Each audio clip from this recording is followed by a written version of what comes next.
Halo semuanya, pada kesempatan kali ini kami dari kelompok 3 akan mempresentasikan hasil diskusi kami tentang pendekatan strategi, metode, dan teknik pembelajaran yang diterapkan sebagai scaffolding pada ZPD, topik 5 pada mata kuliah perspektif sosiokultural dalam pendidikan. Adapun anggota kelompok 3 yaitu saya sendiri, Alnike Putri Arifin, yang kedua ada Bayu Aji Saifuddin, yang ketiga ada Istiqomah, yang keempat ada Sri Atika Sari, yang kelima ada Tri Yulianto. Silahkan berbagi pemikiran mengenai pandangan, mengenai pendekatan, strategi, metode, dan teknik pembelajaran yang diterapkan sebagai scaffolding pada ZPD yang mempengaruhi proses pendidikan serta pembelajaran kepada rekan sekelompok. Kemudian diskusikan pertanyaan berikut ini. Nah, masing-masing pertanyaan itu ada 4 pertanyaan, yaitu A, B, C, D, di mana yang pertanyaan A adalah, apa pandangan masing-masing anggota kelompok tentang pendekatan, strategi, metode, dan teknik pembelajaran yang diterapkan sebagai scaffolding pada ZPD yang mempengaruhi proses pendidikan serta pembelajaran. Scaffolding dilakukan guru untuk membantu peserta didik menuntaskan tugas atau konsep yang pada awalnya tidak mampu dia peroleh secara mandiri. Ketika peserta didik mampu melakukan tugas atau tanggung jawabnya, maka guru mulai membiarkan mereka untuk dapat menuntaskan secara mandiri. Salah satu strategi dalam scaffolding adalah pendekatan berbasis kolaborasi yang dilakukan oleh guru dengan peserta didik. Guru memberikan bimbingan dan dukungan yang tepat kepada peserta didik sesuai dengan kemampuan mereka, sementara peserta didik aktif terlibat dalam proses pembelajaran. Kolaborasi ini memungkinkan peserta didik untuk mengembangkan pemahaman mereka dengan lebih baik karena mereka mendapat dukungan langsung dan bimbingan saat mereka mengeksplorasi materi pembelajaran. Kolaborasi ini juga menciptakan kesempatan untuk mengungkapkan pemahaman kepada guru dan peserta didik.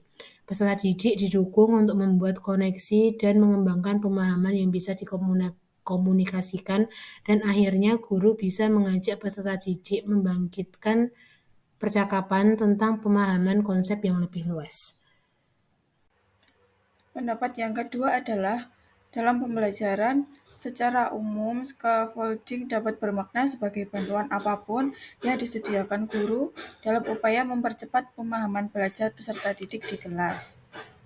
Bantuan atau dukungan yang disediakan guru tersebut merupakan batu loncatan menuju pemahaman peserta didik. Bantuan itu dapat diperoleh dari lingkungan atau orang lain. Kegiatannya dapat berupa dilakukan sebelum atau ketika pembelajaran. Scaffolding memegang peran penting dalam interaksi pembelajaran agar peserta didik dapat lebih mandiri dan dapat meningkatkan hasil belajarnya.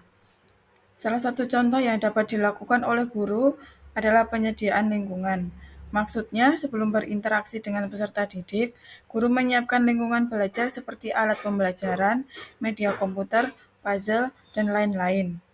Guru dapat menata tempat duduk dan membuat kelompok kecil. Scaffolding dapat dilakukan sebagai tindakan untuk mendapatkan perhatian mendorong dan menyetujui kegiatan peserta didik. Libatkan penggunaan strategi bertahap dalam pembelajaran. Guru memecah materi pembelajaran menjadi langkah-langkah yang lebih kecil dan lebih mudah dipahami oleh peserta didik. Misalnya, jika peserta didik sedang mempelajari suatu konsep matematika yang kompleks, guru mungkin memulai dengan memberikan contoh sederhana, lalu bertahap meningkat kompleksitasnya seiring dengan kemajuan pemahaman peserta didik. Strategi ini membantu peserta didik untuk membangun pengetahuan mereka secara bertahap sesuai dengan ZPD mereka. Metode pembelajaran demonstrasi juga dapat digunakan dalam scaffolding. Hal ini dapat dilakukan dengan guru akan mendemonstrasikan atau memberikan contoh terlebih dahulu, kemudian memberikan kesempatan kepada peserta didik untuk mencoba sendiri dengan bimbingan dan dukungan yang tepat. Ini memungkinkan peserta didik untuk belajar melalui pengalaman langsung, sehingga pembelajaran menjadi lebih bermakna. Untuk pertanyaan yang B adalah, apa pandangan masing-masing anggota kelompok tentang kesiapan mengajar dengan memperhatikan pendekatan, strategi, dan teknik pembelajaran yang diterapkan sebagai scaffolding pada ZPD pada peserta didik?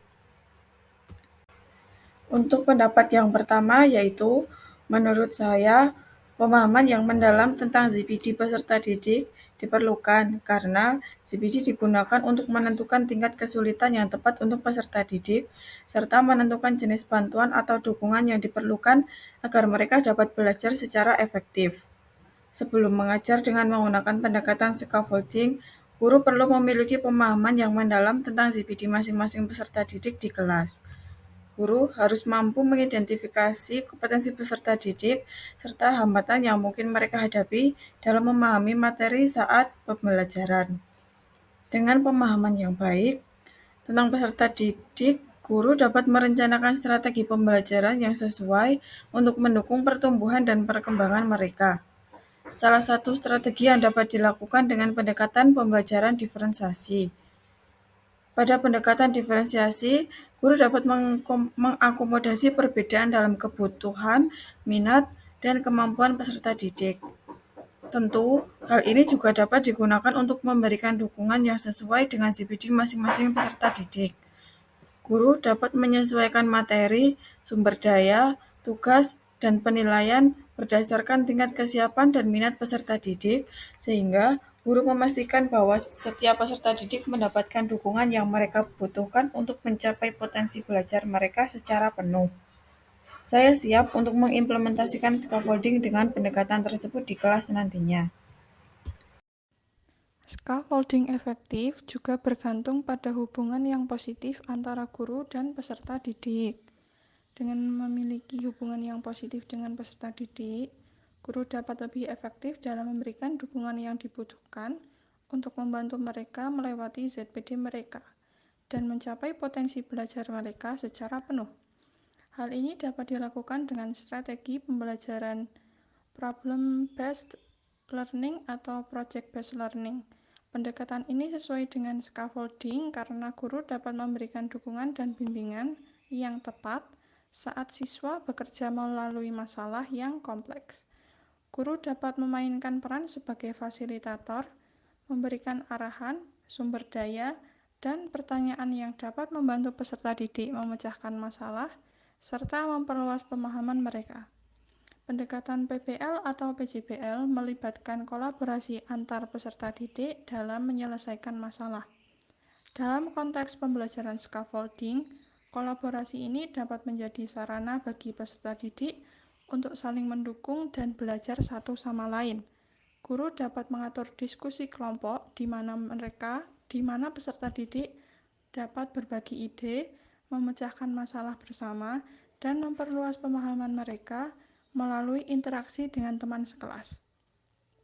Melalui strategi ini, saya siap untuk mengimplementasikan pada pembelajaran scaffolding di kelas saya nantinya.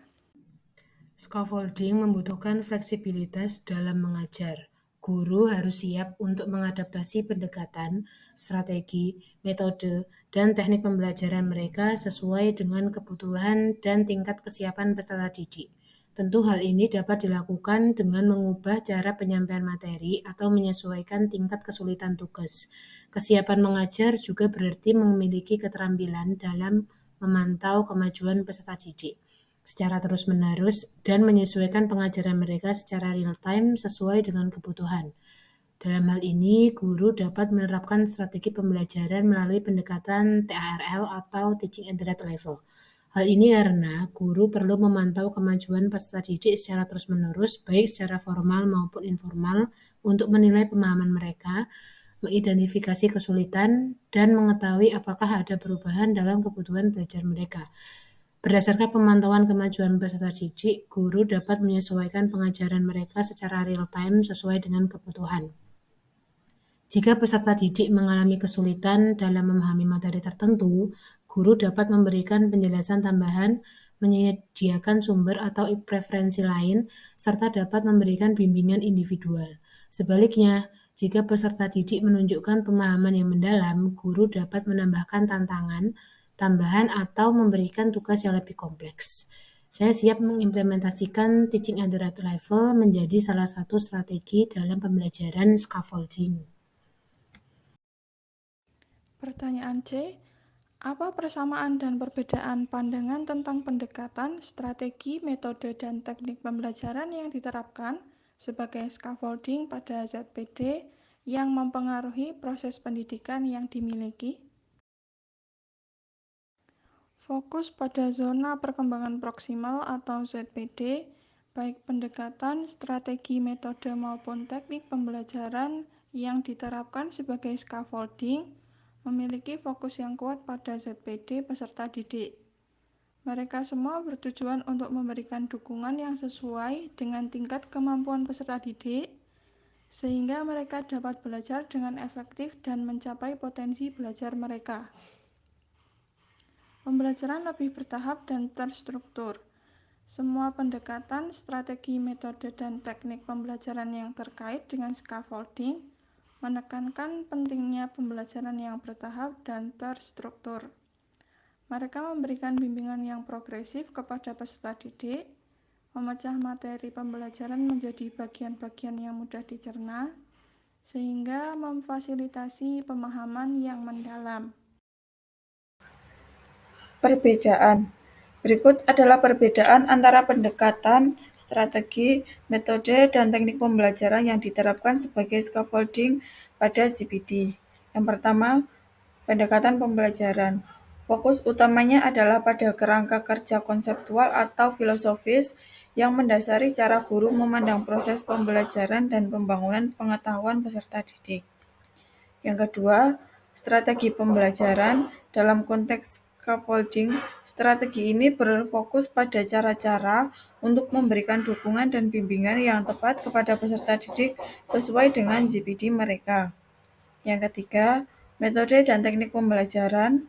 Dalam konteks scaffolding, metode dan teknik ini berfokus pada cara-cara untuk memfasilitasi pemahaman peserta didik serta memberikan bantuan yang tepat kepada peserta didik seperti memberikan umpan balik, bertanya, atau memberikan contoh yang konkret. Untuk pertanyaan yang D, apa persamaan dan perbedaan pandangan tentang mengajar dengan memperhatikan pendekatan, strategi, metode, dan teknik pembelajaran yang diterapkan sebagai scaffolding pada ZPD yang pada peserta didik yang diambil? Untuk persamaannya yaitu yang pertama, pendidik yang memperhatikan tujuan akhir pembelajaran dapat membantu peserta didik untuk mencapai kemajuan dalam pembelajaran mereka. Yang kedua, sama-sama memperhatikan kemajuan peserta didik meskipun dalam tingkat yang berbeda karena memonitor dan mengevaluasi merupakan salah satu hal penting untuk memantau kemajuan peserta didik. Perbedaannya adalah yang pertama, tidak semua pendidik merancang pembelajaran sesuai dengan tingkat perkembangan peserta didik. Yang kedua, tidak semua pendidik terlibat dalam menciptakan lingkungan belajar yang mendukung dan merangsang perkembangan peserta didik. Tentu hal ini mengakibatkan peserta didik merasa tertinggal. Sekian presentasi dari kami, kelompok 3, semoga bermanfaat. Kurang lebihnya kami mohon maaf, sampai jumpa di materi berikutnya.